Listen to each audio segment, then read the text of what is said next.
Good morning friends. कैसे हैं आप सभी लोग।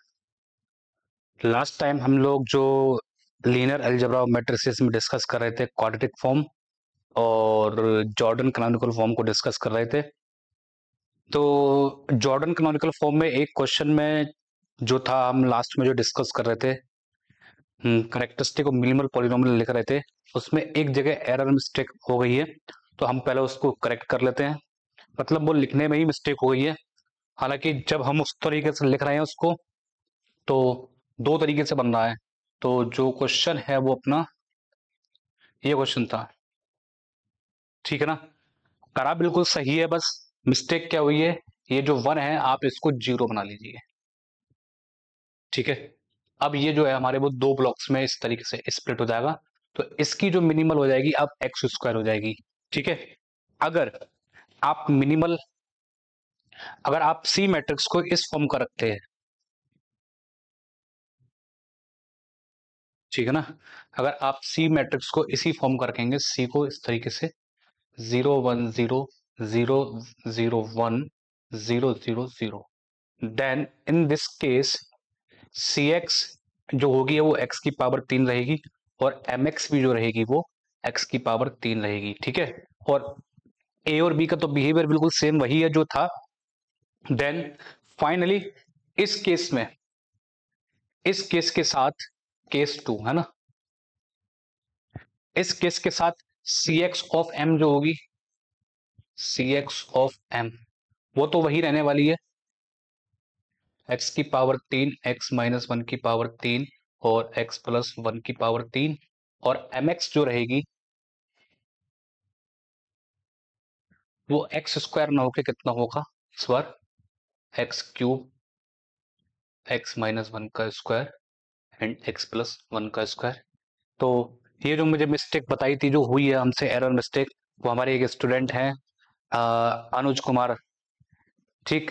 वो इस समय शायद एनआईटी में पढ़ रहे हैं, तो उन्होंने हमें ये मिस्टेक बताई है, ठीक है। एनआईटी आईआईएससीआर में वो अनुज कुमार दुबे पढ़ रहे हैं, उन्होंने हमें मैसेज करके बताया, तो हम उनको भी थैंक यू बोलते हैं, ठीक है। तो ये हमने बिल्कुल इसको करेक्ट कर लिया है प्रॉपर।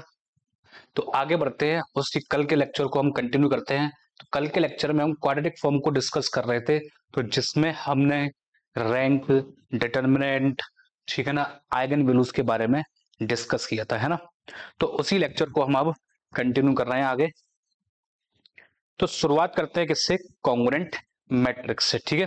हालांकि हमने कल ये भी बता दिया था कि भाई हमारा जो क्वाड्रेटिक फॉर्म का जो बैकग्राउंड है वो कहाँ से आया है, वो हमने बताया था कि टेलर थ्योरम का ही से ही इसकी जनरलाइजेशन मिली है, मॉडिफिकेशन, मतलब आप बैकग्राउंड समझ सकते हैं इसके पीछे का बैकग्राउंड टेलर थ्योरम ही है। वहां पर बस point of global maxima, point of global minima का कॉन्सेप्ट का यूज करके, तो बिल्कुल वैसे ये two variables of maxima minima के ही कॉन्सेप्ट है इसके ऊपर, ठीक है ना। तो आगे बढ़ते हैं इसमें। तो सबसे पहले शुरुआत करते हैं किससे, कॉन्ग्रुएंट मैट्रिक्स है ना। कॉन्ग्रुएंट मैट्रिक्स क्या होती है उसके बारे में थोड़ा सा हम ओवरव्यू लेना चाहेंगे।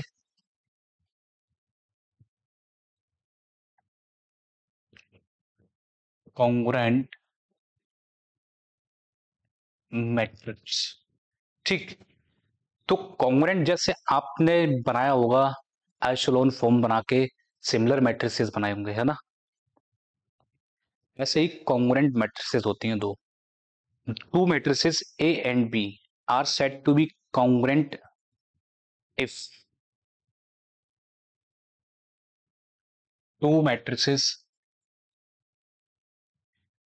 ए and B of same order, ठीक, of same order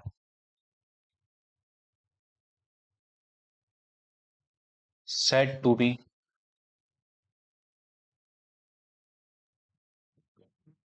congruent if there exists a non-singular matrix P, there exists a non-singular matrix P such that, क्या डिमांड है, V can be written as like the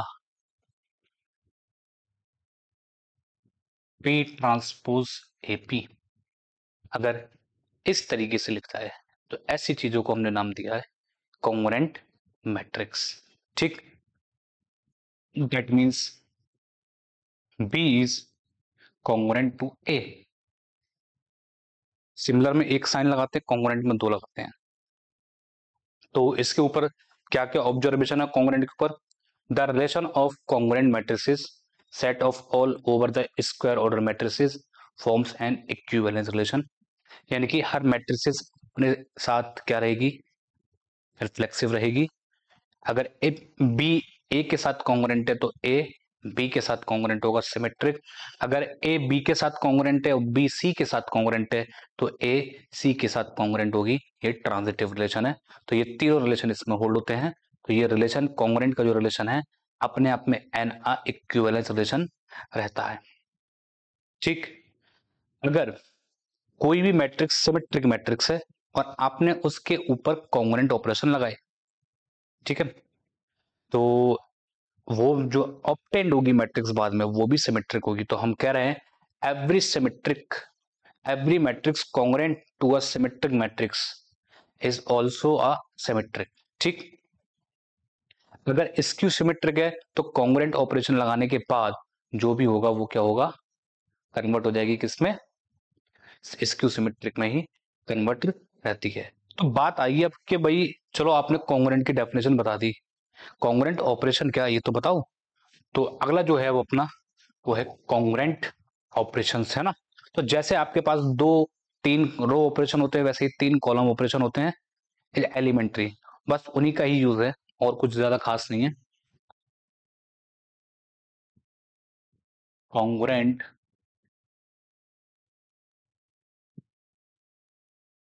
operations, हमारे पास तीन type के congruent operation है। यानी कि इसमें जैसे कि आप आइसोलोन फॉर्म बनाते हो तो आप जनरली केवल एक रो ऑपरेशन से भी काम लगा लेते हो, है ना, ऐसे ही है ना, या कॉलम ऑपरेशन से भी काम चला लेते हो। लेकिन यहाँ पर क्या है, रो ऑपरेशन और कॉलम ऑपरेशन पेयर में चलते हैं। अगर कॉलम आ गया तो रो को आना पड़ेगा, अगर रो आ गया तो कॉलम को आना पड़ता है। सही है। तो यानी कि those pair of operations,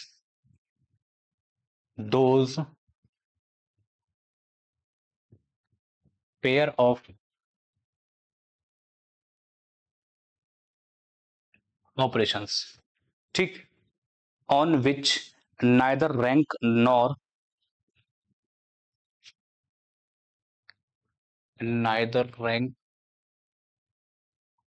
nor symmetricity effect.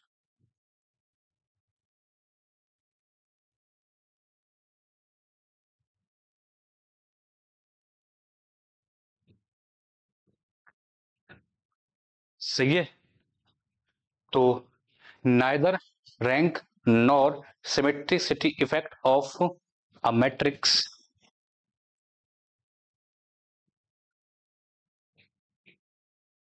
यानी कि एक ऐसा ऑपरेशन का जोड़ा जिसके लगाने के बाद ना तो मैट्रिक्स की सिमेट्रिसिटी मतलब जैसी फॉर्म थी वैसी ही रहे और उसके बाद ना ही उसकी रैंक बदलनी चाहिए। तो ऐसे पेयर को हम बोलते हैं congruent operations, are known as congruent operations, है ना, आर नोन एज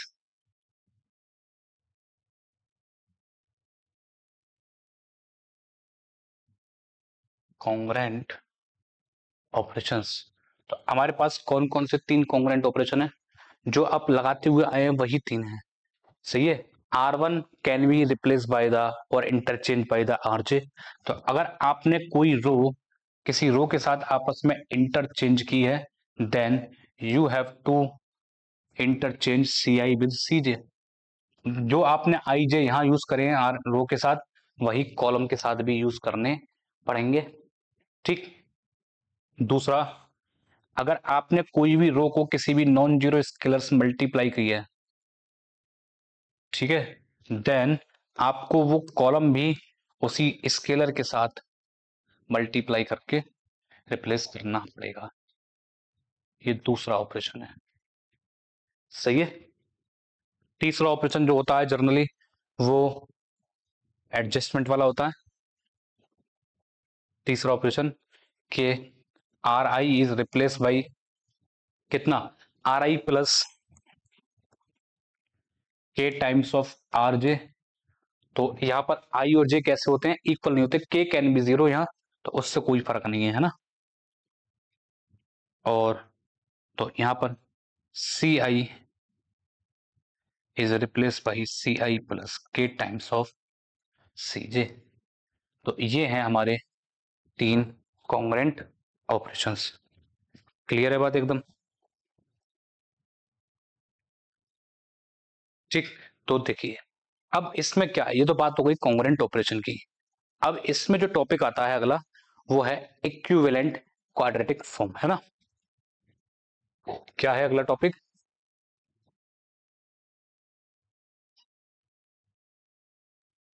इक्विवेलेंट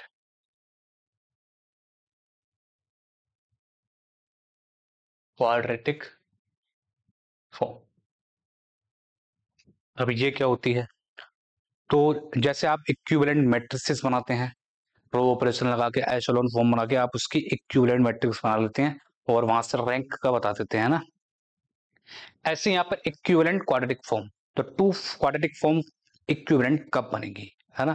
तो suppose that we have two quadratic form Q1 and Q2 and they are said to be equivalent if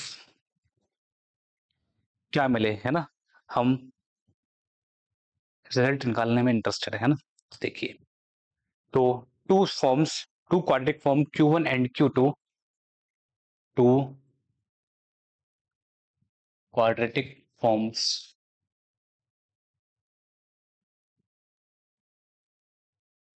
Q1 and Q2 are congruent और equivalent. तो यानी कि यहाँ पर जो इक्विवेलेंट वर्ड है वो किसके लिए बोला गया है, कॉन्ग्रुएंट के लिए बोला गया है ना। आर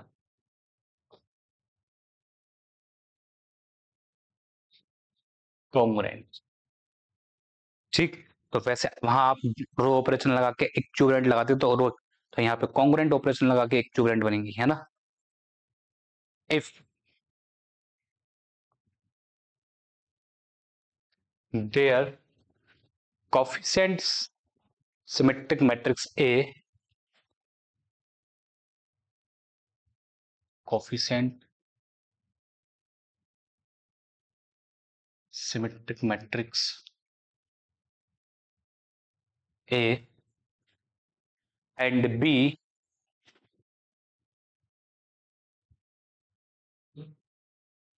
respectively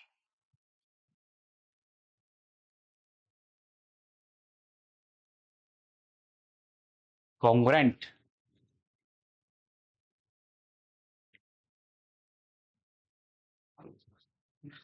उनकी जो सिमेट्रिक मैट्रिक्स हैं, जैसे Q के करस्पॉन्डिंग कोई सिमेट्रिक मैट्रिक्स A आएगी और Q1 के करस्पॉन्डिंग ऐसे Q2 के करस्पॉन्डिंग कोई सिमेट्रिक मैट्रिक्स B आएगी।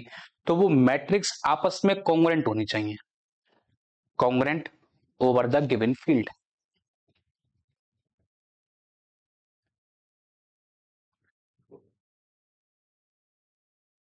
तो ऐसा नहीं है कि भाई एक ही फील्ड कोई दूसरी मैट्रिक्स, एक ही फील्ड कोई और हो, बी की फील्ड कोई और हो, दोनों की फील्ड सेम होनी चाहिए, है ना।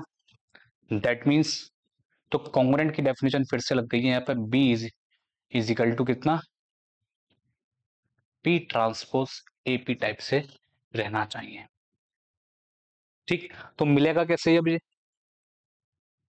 कॉन्ग्रुएंट ऑपरेशन लगा के ही बनती है ये भी, ठीक है। अगला रिजल्ट क्या है कि भाई जितनी भी सिमेट्रिक मैट्रिक्स हैं वो कॉन्ग्रुएंट होती हैं टू अ डायगोनल मैट्रिक्स, ठीक। रिजल्ट क्या है,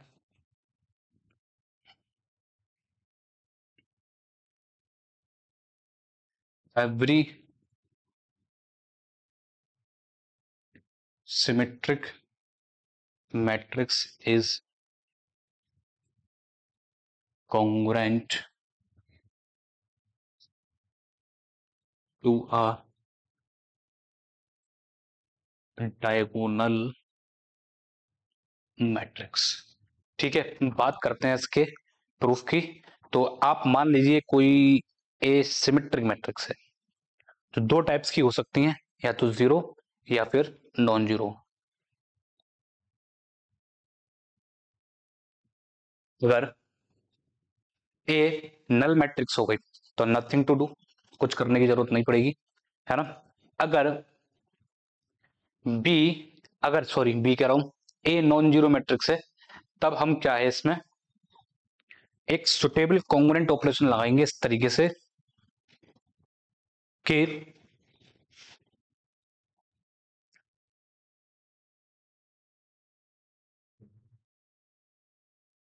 ठीक है, जैसे कि ए को मान लो इस तरीके से है, तो सिमेट्रिक मैट्रिक्स होगी, तो A1 A12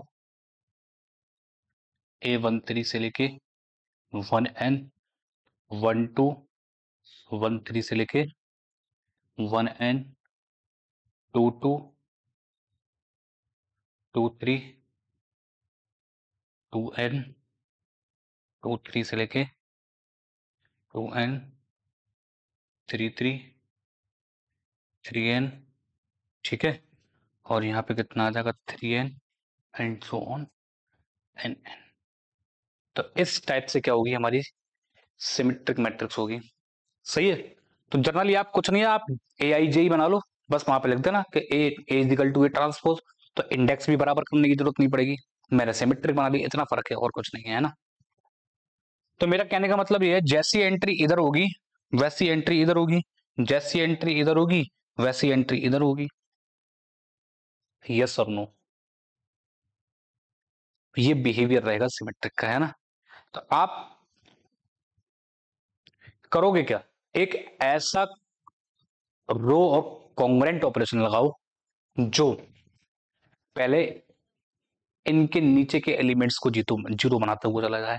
पहले A12 को जीरो बना दे, फिर A13 को जीरो बना दे, A14 को जीरो बना दे, A1n को जीरो बना दे। सही है। आपने जो ऑपरेशन यहां लगाए हैं, क्योंकि एलिमेंट तो इधर वाले और इधर वाले दोनों सेम ही है, अगर एक बार ये नीचे के एलिमेंट जीरो बन गए तो वही कॉलम ऑपरेशन इनको उठा के क्या कर देगा, जीरो बना देगा बाद में। क्यों, यस और नो। क्योंकि जो भी जीरो बनेगा वो इन्हीं की मदद से बनेगा, A1 की मदद से बनेगा, बस लास्ट तक जीरो इसी की मदद से बनेगा। इन एंट्री का तो कोई रोल ही नहीं होगा नीचे तक, हालांकि ये चेंज होंगी, उसमें कोई फर्क नहीं है, हमें हमारी सेहत पे कोई फर्क नहीं है इनके चेंज होने से। हमारा बस मेन काम इसको जीरो बनाना है, वन के नीचे जितने भी एलिमेंट है इनको जीरो बनाना है, रो ऑपरेशन लगा के पहला। ठीक। अब जो रो ऑपरेशन आपने लगा के जीरो बना दिया, वही कॉलम ऑपरेशन जो आपने फॉर्म बनाई, कौन सी फॉर्म बनाई, तो आप इसको अपने माइंड में कैलकुलेट करें बस ऐसे करके कि ये फॉर्म बनकर आएगी लगभग ऐसी, जीरो जीरो। सही है। तो आप इसको अपने माइंड में ही ऑब्जर्व करें, बस लिखने की जरूरत नहीं पड़े। ठीक।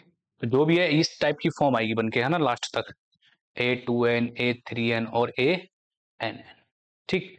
तो ये रो ऑपरेशन लगाने के बाद आई, इसी के ऊपर आप कॉलम ऑपरेशन लगाइए, तो जो एंट्री यहां थी तो वो फिर से जीरो बनना शुरू हो जाएंगी ऐसे करके, कॉलम ऑपरेशन लगने के बाद। तो यानी कि ए का जो है फाइनली कॉन्ग्रुएंट जो फॉर्म आई है वो ये आई है। सही है। Congruent form. तो देखिए, तो अगर आप इस ऑर्डर को छुपा लें थोड़ी देर के लिए तो क्या होगा, तो यहां सब जीरो, इसके नीचे जीरो, तो आप इस तरीके से इनको रिड्यूस करते हुए चले जाइए। तो लास्टली इस प्रोसेस से आपके पास अब क्या होगा, अब आपके पास इतनी मैट्रिक्स बचेगी n-1 ऑर्डर की, तो इसके नीचे के एलिमेंट जीरो बनाते चले जाओ, फिर इधर के एलिमेंट जीरो बनाते हुए चले जाओ, इस A2 का काम खत्म। इसके नीचे जो n-2 ऑर्डर की मैट्रिक्स बचेगी उसको पकड़ लो, फिर यहाँ पे A33 होगा, उसके नीचे के एलिमेंट जीरो बनाते चले जाओ और इधर के एलिमेंट जीरो बनाते चले जाओ। तो ये प्रोसेस चलती रहेगी लास्ट तक, और फाइनली जाके what we get a diagonal matrix. इस तरीके से आप डायगोनल मैट्रिक्स को फाइंड आउट कर सकते हैं इजीली। ठीक है ना। तो क्वेश्चन क्या है, क्वेश्चन देखते हैं पहले एक। तो ये तो समझ में आ गया कॉन्ग्रुएंट ऑपरेशन कैसे काम करेगा, एक क्वेश्चन कर लेते हैं उससे और क्लियर हो जाएगा, है ना। ये कह रहा है find a non singular matrix P, find a non singular matrix P such that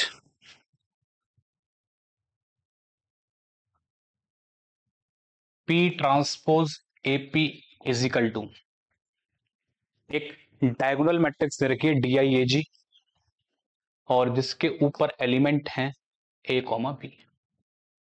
सही है, वेयर AB की जो वैल्यू है इधर 0 और 1 है।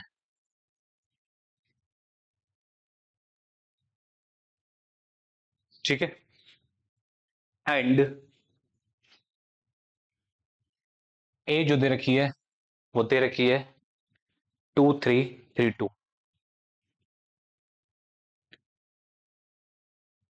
ये क्वेश्चन हमें दे रखा है, कह रहा है कि find the matrix P for this things happening.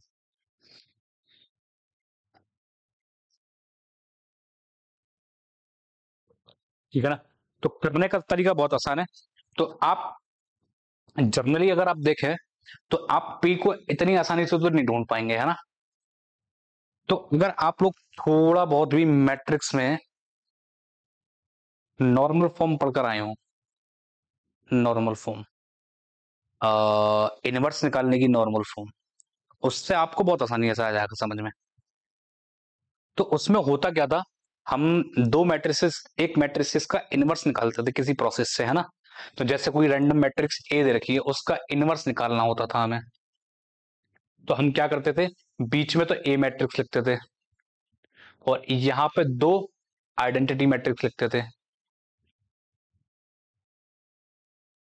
सही है, और ठीक, और लास्ट में रिजल्ट क्या निकल कर आने वाला, रिजल्ट तो यही निकल कर आएगा भाई। भाई आइडेंटिटी मैट्रिक्स की गुणा लेफ्ट और राइट से करोगे तो बन के तो ए ही आएगी ना। तो इस तरीके से लिखते थे। तो हम करते क्या थे, इस वाली मैट्रिक्स को आइडेंटिटी बनाते थे। अगर रो ऑपरेशन लगाएंगे तो इधर लगाएंगे और कॉलम ऑपरेशन लगाएंगे तो इधर लगाएंगे, ऐसा कुछ करते थे। यस और नो बताइए, ऐसा ही कुछ करते थे ना। हाँ, तो वही काम करना है फिर से पी को निकालने के लिए। सही है, तो हम क्या करेंगे, इसी स्टेप को दोबारा लिख लेंगे यहाँ पर प्रॉपर वे में, है ना। तो हम जो लिखने जा रहे हैं, तो A can be written as like the 1001 a into 1001 and this will equals to 2332। ठीक है, so now apply the congruent operation. तो हमारा डिमांड ये है कि इसको 1 बनाया जाए, इसको 1 बनाया जाए, इसको 0 और इसको 0 बनाया जाए कैसे भी।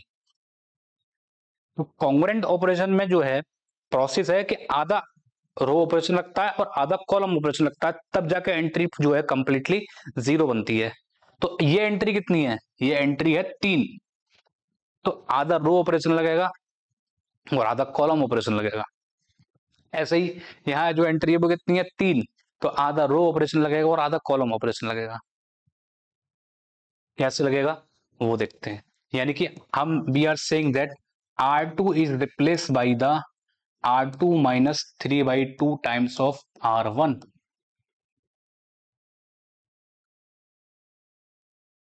सही है, देखो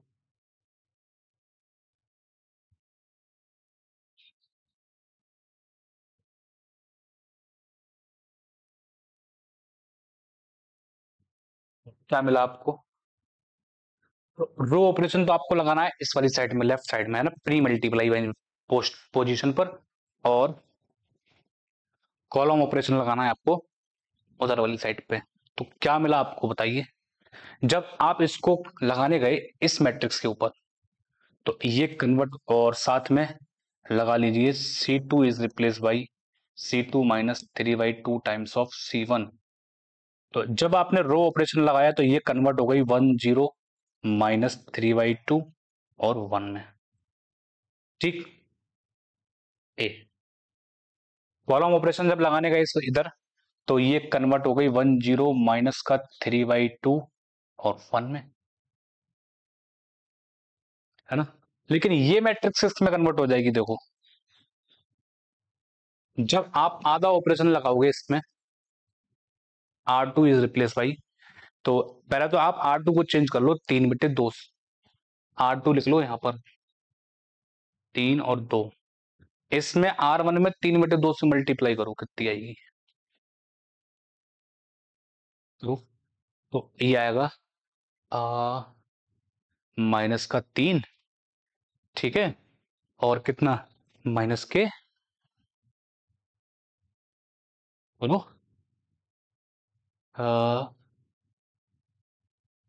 9/2।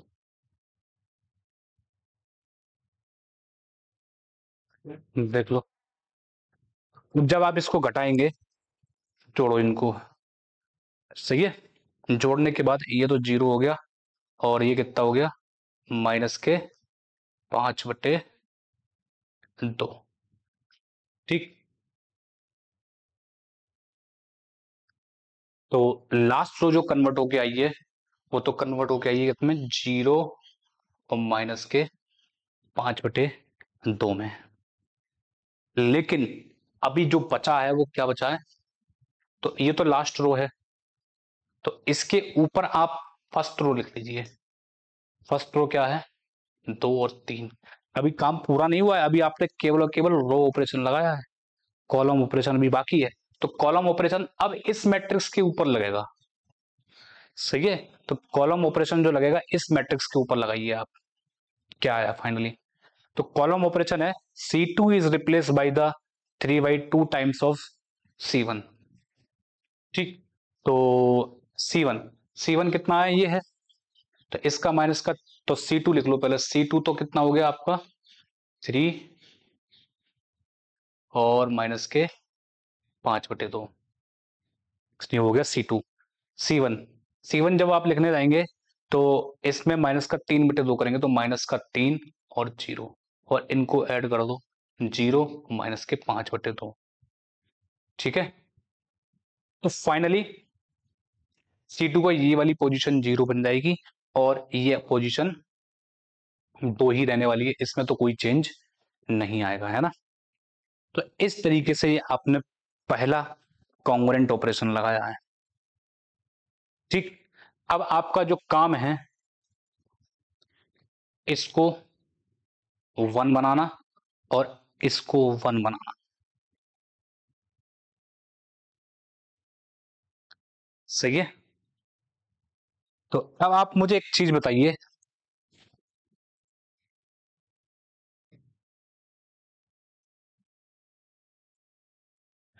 तो देखो आप इसको तो 1 बना सकते हैं इजीली, है ना, इस वाली मैट्रिक्स को कैसे, कि भाई R1 is replace by R1 upon square root of 2 and C1 is replace by C1 upon 1 by square root of. ठीक, तो आधा आधा ऑपरेशन लगाया है ना, तो ये जो कन्वर्ट हो जाएगी मैट्रिक्स अब, तो ये कन्वर्ट होके आएगी किसमें, ये कन्वर्ट हो जाएगी 1 0 0 -5/2। ठीक, क्या अब आप -5/2 को तो 1 बना सकते हैं किससे, तो 5/2, यानी कि R2 is replace by R2 upon square root of 5/2 and C2 is replace by C2 upon square root of 5/2। ये मैट्रिक्स अब कन्वर्ट हो जाएगी किसमें, 1 0 0 -1 में कन्वर्ट हो जाएगी। लेकिन अगर फील्ड रियल है तो ये जो साइन है माइनस का साइन, तो ये जो मैं ऑपरेशन लगा रहा हूं सब रियल फील्ड के ऑपरेशन ही लगा रहा हूं अब तक, तो रियल फील्ड का ऑपरेशन उसको कन्वर्ट करा के -1 तक तो ले आया, लेकिन +1 नहीं बना सकता इसको कभी भी रियल फील्ड वाला, उसके लिए आपको कॉम्प्लेक्स फील्ड में जाना पड़ेगा। तो अगर मैं बात करूं इस क्वेश्चन की टोटली, तो ऐसी कोई ए और बी या ऐसी कोई पी एग्जिस्ट ही नहीं करेगी, तो इनडायरेक्टली भाई ए और बी इसकी आइगन वैल्यू तो लिखी जाएंगी कायदे में, तो है ना, तो ऐसी कोई पी मिलेगी नहीं ओवर आर, जो भी मिलेगी अब ओवर सी मिलने वाली है, क्योंकि ये जो एंट्री -1 है ये कभी +1 बनने वाली ही नहीं, without using the concept of imaginary number. सही है। तो इसमें आपको अब फाइनली कितने से मल्टीप्लाई करनी पड़ेगी फिर। हालांकि देखो मैंने बस ये रो ऑपरेशन लगा दिया, अभी ये गलत किया है क्योंकि इधर के भी रो ऑपरेशन अभी चेंज होने वाले हैं, ये चेंज नहीं करे हैं मैंने अभी। तो फाइनली वो वाले ऑपरेशन इधर भी लगने हैं अभी। सही है ना, अभी पूरा कंप्लीट नहीं किया, बस मैं आपको ऑब्जर्वेशन बता रहा हूं कि आगे जाके क्या होने वाला है। ठीक, तो बस मैंने इधर की साइड ही सॉल्व करी है, अभी इधर की साइड नहीं करी है। तो ये भी रो ऑपरेशन लगाने अभी और कॉलम ऑपरेशन लगाने रह गए हैं अभी, है ना। ठीक है ना। तो क्वेश्चन क्या बन सकता है ऑब्जर्वेशन में अब, तो ओवर आर तो नहीं बन रही है, ओवर सी बन जाएगी, है ना। तो कंप्लीट क्वेश्चन क्या बनेगा इसका, कंप्लीट क्वेश्चन देख लेते हैं एक बार। ठीक, तो कंप्लीट क्वेश्चन कैसे बनेगा, ये वाला और ऑपरेशन लगाएंगे अब हम। ठीक है, तो क्या बनेगा फाइनली हमारे पास, जब आपने ये वाला ऑपरेशन लगाया तो इधर की मैट्रिक्स तो इस किससे, square root of two, square root two से डिवाइड करनी पड़ेगी कॉलम और रो दोनों को, है ना। तो जब आप स्क्वायर रूट बाई टू, तो ओवरऑल आपके पास बचेगा क्या,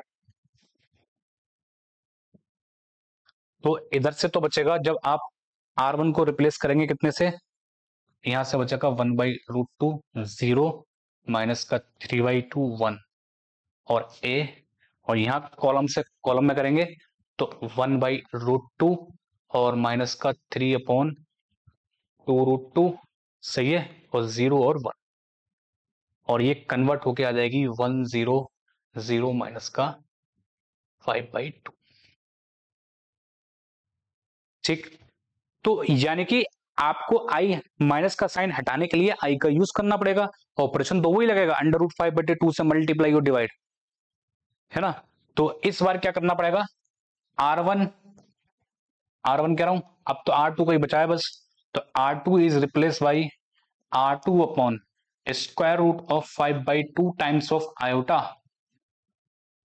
and C2 is also replaced by the C2 of square root of 5/2 times of iota.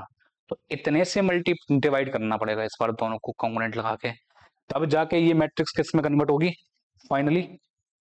तो R2 को रिप्लेस करना है तो R1 में तो कोई चेंज करना नहीं है, R2 में चेंज करना है।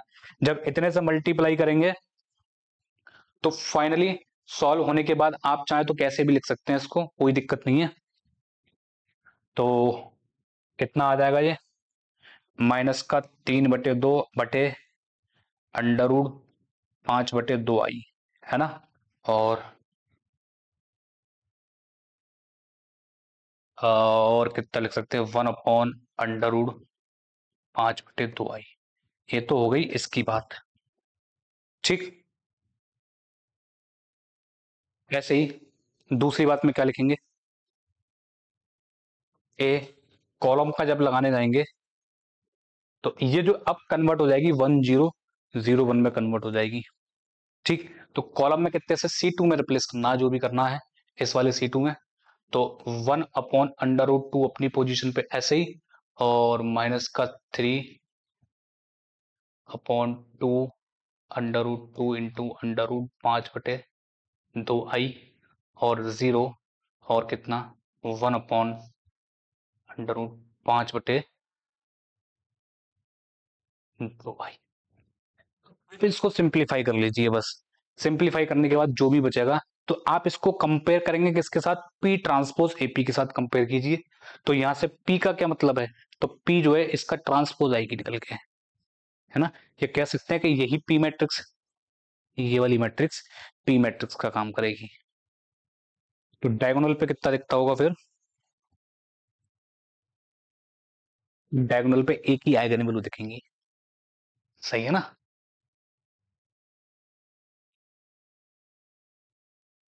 तो ये कॉन्सेप्ट है इसके पीछे, यानी कि कॉन्ग्रेंट ऑपरेशन लगाना भी अपने आप में बहुत बड़ा पेचीदा काम है एक तरीके से देखा जाए तो।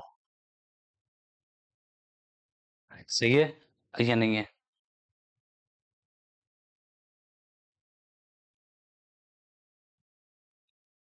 ठीक, ये तो बात हुई कि कॉन्ग्रेंट ऑपरेशंस काम कैसे करते हैं, इनके बेस पर पी मैट्रिक्स कैसे निकाली जाती है ना। आगे बढ़ते हैं, आगे जो है इसमें वो है अपनी canonical forms of real quadratic form. तो यानी कि यहीं से तो ये कॉम्प्लेक्स क्वाड्रेटिक फॉर्म है एक तरीके से, है ना, कॉम्प्लेक्स क्वाड्रेटिक फॉर्म। तो अब जो है कॉन्सेप्ट अपना वो है रियल क्वाड्रेटिक फॉर्म, है ना, तो कैनोनिकल फॉर्म, है ना, कैनोनिकल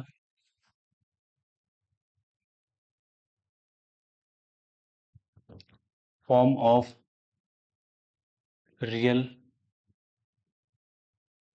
क्वाड्रेटिक फॉर्म।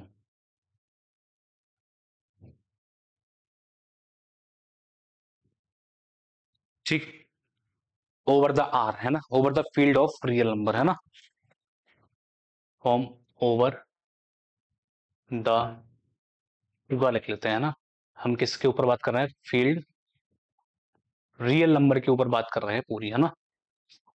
ठीक, तो इसमें क्या है, कैनोनिकल फॉर्म का मतलब होता है नॉर्मल फॉर्म।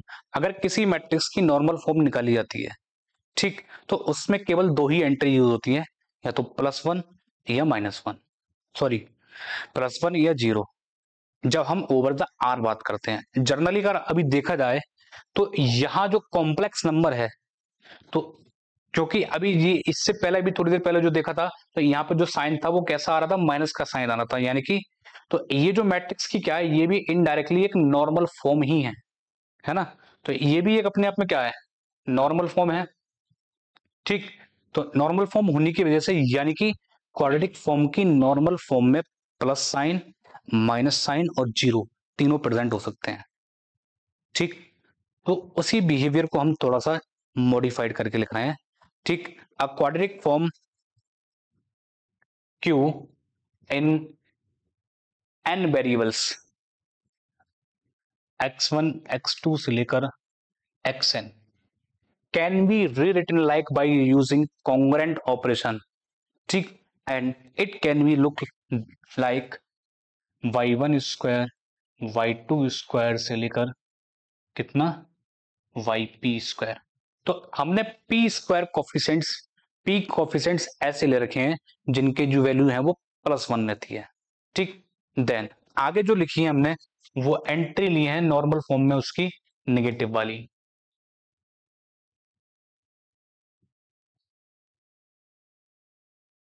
तो p प्लस q का स्क्वायर प्लस, तो ये जो टोटल कोफिशिएंट है वो कितने हैं, q कोफिशिएंट्स ऐसे हैं जिनकी एंट्री कैसी है, -1 आती है नॉर्मल फॉर्म में। सही है, एंड द रिमेनिंग पार्ट्स कितना, y square p plus q plus 1 plus 0 into करके, है ना, y square p plus q plus 2 plus 0 into कितना, लास्ट में वाई एन स्क्वायर तक। तो ये हमने जो n वेरिएबल्स थे क्वाड्रेटिक फॉर्म के उनको स्प्लिट कर दिया है, p q और remaining parts of n, n के पार्टीशन कर लिए इस फॉर्म में, है ना, known as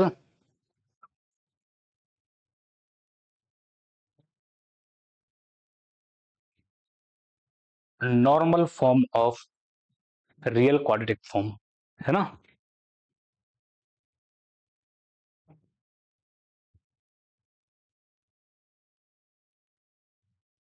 known as the real quadratic form over R। तो ओवर आर क्यों लिया गया है, समझ में आ गई बात, ताकि ये नेगेटिव के साइन रह जाएं। अगर यही चीज ओवर सी लिखने जाते तो ये जितने भी नेगेटिव के साइन है सब पॉजिटिव हो जाएंगे, जैसे कि आपने यहां बना लिया था। वैसे तो कायदे में ये नेगेटिव ही रहता है ओवर आर, लेकिन कॉम्प्लेक्स में जाते ही आपने ये कॉम्प्लेक्स में जाती है इसको कैसा बना लिया, प्लस का बनाती है तुरंत। ठीक, तो कॉम्प्लेक्स के ऊपर जो क्वाड्रेटिक फॉर्म का बिहेवियर है वो केवल और केवल प्लस और जीरो का कॉम्बिनेशन है, बस +1 और 0 वाला। सही है, तो known as the real quadratic form over the real number, है ना।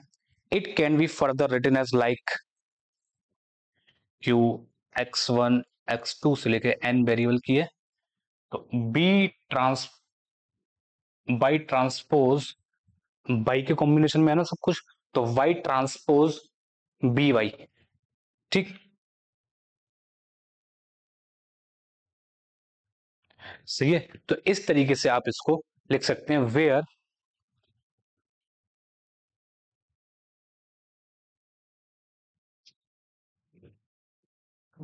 वेयर बी इजिकल टू कैसी मैट्रिक्स दिखती होगी, डायगोनल मैट्रिक्स दिखती होगी, है ना, ऐसी लिख लेते हैं चलो। D I A G, one one कितनी बार, पी टाइम्स, ठीक, माइनस वन कितनी टाइम्स, क्यू टाइम्स, ठीक, और रिमेनिंग का जीरो जीरो जीरो कितनी times, n minus p plus q times. तो ऐसी हमारे पास बी एक डायगोनल मैट्रिक्स दिखती होगी, सही है ना। उसमें वन कितनी बार आता होगा, पी टाइम्स आता होगा, क्यू कितनी बार आता होगा, माइनस वन कितनी बार आता होगा, क्यू टाइम्स आता होगा, और जीरो कितनी बार आता होगा। टोटल ऑर्डर में से वन और माइनस वन की जो काउंटिंग है उनको लेस कर दो, ठीक है। तब यहां से इसी जो हमने बी मैट्रिक्स बनाई है वहां से दो तीन चीज और डिफाइन की है। उनमें से सबसे पहली चीज है index of real quadratic form over R. Index of real quadratic form over R. तो हम रियल फील्ड के ऊपर बात कर रहे हैं, ठीक। The number of positive term present in normal form, the number of positive terms present in normal form of किसकी, क्यू, सही है, over R, known as index of quadratic form,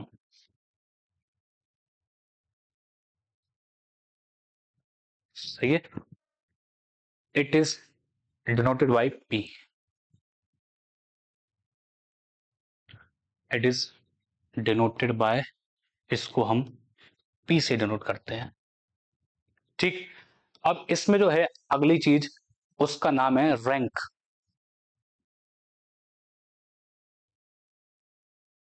rank निकालने का तरीका हम पीछे भी देख करके आए थे, क्या ना, तो वो आसान है थोड़ा इसके कंपैरिजन में, है ना।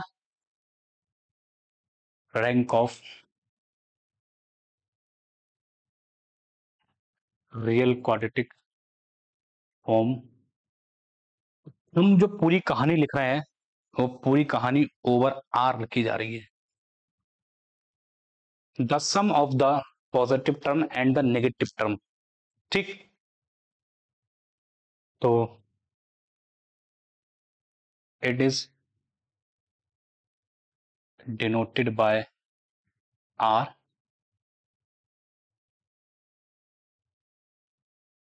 एंड डिफाइन कैसे करते हैं, R is equal to p plus Q.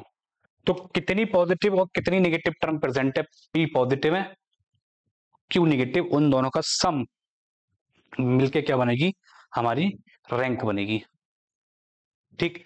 और इसमें तीसरी चीज है उसका नाम है signature.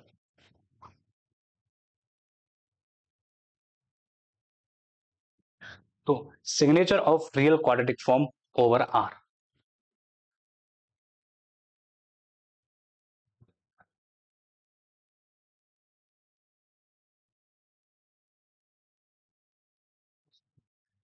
Signature of real quadratic form over the R. इसमें क्या है, excess of the positive term,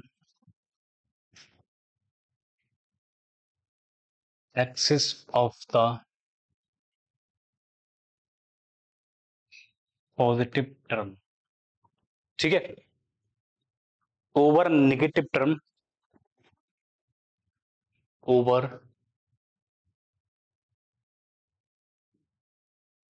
negative term. ठीक, in normal form,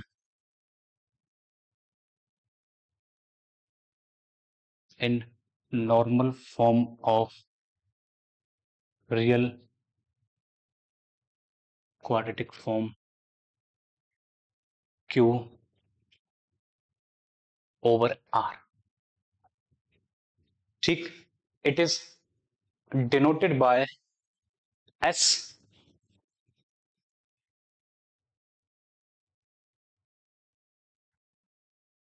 and define as S is equal to P minus Q. तो जितने भी पॉजिटिव टर्म है और जितनी भी नेगेटिव टर्म है उनका डिफरेंस, मतलब पॉजिटिव में से नेगेटिव ही घटानी है। ये नहीं है कि आप नेगेटिव में से पॉजिटिव घटा के लिख दें आंसर, है ना। Signature also denoted as the form of plus plus plus plus minus minus minus minus फिर जीरो जीरो जीरो जीरो, इस तरीके से भी सिग्नेचर को लिखा जाता है। क्लियर है बात?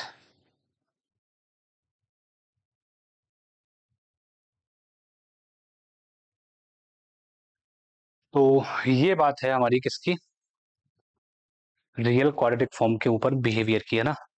तब यहां से रिजल्ट बना है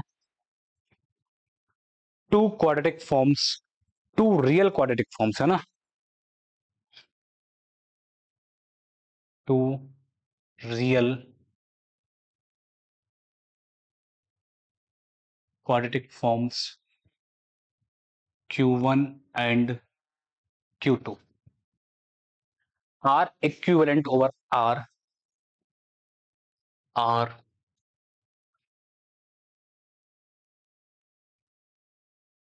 इक्विवेलेंट ओवर आर। ठीक, over the same field real number ले रहे हैं, है ना। If and only if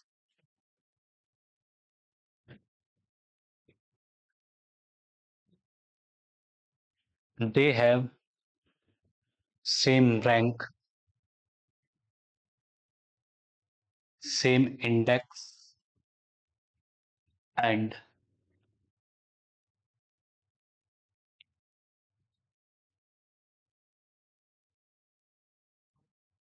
signature. Actually में साइन नेचर है, पढ़ते तो इसको सिग्नेचर है, वास्तव में साइनों का नेचर कैसा है ये है। ठीक, तो ये तीनों चीजें अगर सेम है over the field of real number, तो ऐसी फॉर्म्स को हम, क्वाड्रेटिक फॉर्म्स को हम इक्विवेलेंट बोलना शुरू कर देते हैं। ठीक है, ये तो बात हुई कि भाई आपने रियल फील्ड के ऊपर बात कर ली पूरी, ठीक है। कॉम्प्लेक्स फील्ड पे क्या होगा? ठीक, कॉम्प्लेक्स फील्ड की अगर बात करें तो जैसे कि आपने यहां पर जो नॉर्मल फॉर्म डिफाइन की है ये, तो P प्लस वन टाइम्स के लिए है, Q माइनस वन टाइम्स के लिए, बाकी रिमेनिंग जीरो के लिए, है ना। तो यहां पर क्या है, नेगेटिव तो आएगा नहीं कॉम्प्लेक्स में, जैसा कि आप अभी देख कर आए थे थोड़ी देर पहले ही कि भाई ये नेगेटिव साइन को उसने ओवर सी कैसा बना लिया, पॉजिटिव बना लिया था, है ना। तो नेगेटिव खत्म, तो नेगेटिव खत्म होने से कौन कौन सी चीजें खत्म हो गई, तो आपके पास केवल और केवल रैंक रह गई, यह इंडेक्स तो खत्म ही हो गया, इंडेक्स और रैंक तो दोनों ही सेम हो गए, सही है। तो केवल और केवल यहाँ पर रैंक रह गई, अब इंडेक्स भी खत्म हो गया है, सही है।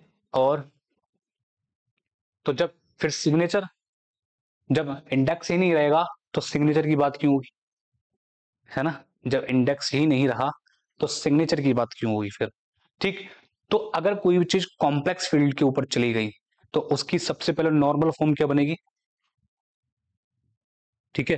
तो canonical form, real quadratic form, canonical form of the real quadratic form over the complex, है ना। क्या टॉपिक बना, canonical form of real quadratic form over the complex, है ना। ठीक, तो two quadratic form Q1 and Q2, two real quadratic forms Q1 and ओ, अच्छा हम एक डेफिनेशन लिख रहे हैं बस उसकी, सही है, सॉरी, हम इक्विवेलेंट की डेफिनेशन लिखना शुरू कर दिए हैं। Canonical real quadratic form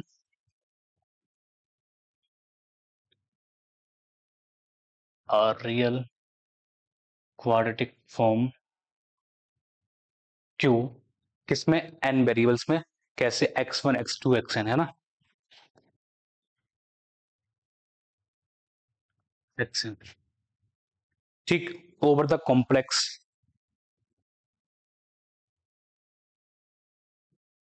over C, normal form of real is given by, किससे देंगे, एकदम आसान है देना, Q x1 x2 से xn, तो आपके पास बस आप y1 स्क्वायर y2 स्क्वायर से लेके कहां तक, जहां तक आपकी नॉन जीरो एंट्री रह सकती है वहां तक लिख लीजिए। मान लो वो एंट्री R एंट्री है, ठीक है, उसके बाद जो रिमेनिंग है वो सब कैसी हैं, जीरो है, ठीक, तो इस तरीके से दिया गया है, सही है। तो R एंट्री जो है वो पॉजिटिव है, n माइनस आर कैसी है, जीरो हो गई, देन तो Q can be written as like Q1 Q2 से Qn is equal to B trans by transpose by, where B जो होगा वो DIAG 1 टाइम्स और 0 0 0 n minus are times,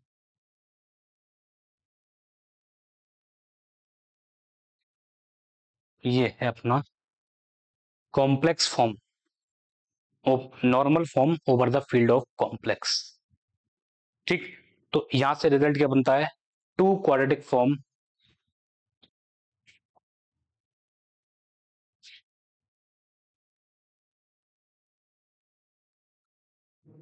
to quadratic form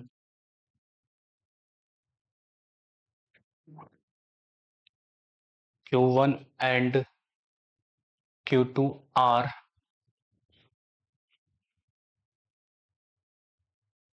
equivalent over C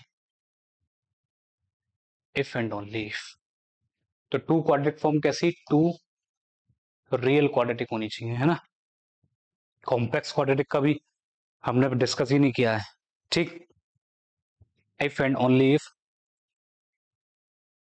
they have